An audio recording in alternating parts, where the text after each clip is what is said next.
When Bridgeport suddenly stood, Trent let out a hefty sigh of relief and allowed the man a few seconds to stumble toward the door and collect his coat.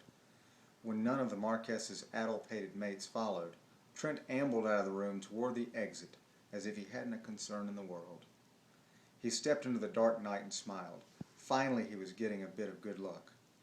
Audrey's brother was leaned up against the side of the building, retching up the contents of his stomach.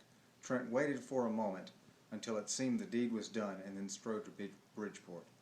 He didn't turn or acknowledge that he heard Trent approaching, though Trent made sure to walk loud enough his presence would not be a surprise. "Bridgeport, might I have a minute?" Audrey's brother swung around, swayed dangerously to the right, then steadied himself by throwing his arms out. A comical smile came to the man's face. "Thought I was going to follow my bloody arse, didn't you?" "Hope was more like it." "No," Trent replied, examining the Marquess's trembling hands, still splayed haphazardly in the air. Hell, the man had the shakes that came with drinking far too much. The situation was worse than Trent had thought.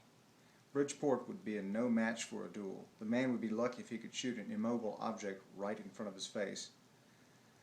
"I'd like you to call off the duel tomorrow." "You're scared," Bridgeport bellowed. Trent almost nodded. He was scared. Scared he'd kill Audrey's brother right here and now. Devil take the idiot. "Lower your voice, man. Would you have everyone knowing you think your sister's honor has been impugned?" "It has," Bridgeport raged. A noisy crowd of men had gathered at the front door of White's. Trent eyed the group and prayed they'd quickly go inside, or else his hope of talking sense into Bridgeport was going to have to be abandoned. He couldn't risk him making the situation worse for Audrey by alerting half the ton to the duel. "Listen carefully to me, Bridgeport."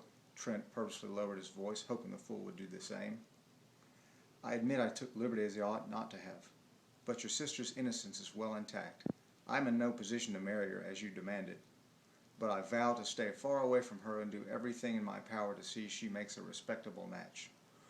"Your power!" Bridgeport roared. "We'll see how powerful you are come tomorrow." Disgust ripped through Trent's body, leaving a trail of singeing heat behind. The group of men at White's door had grown quiet, and a few had taken a few steps in their direction.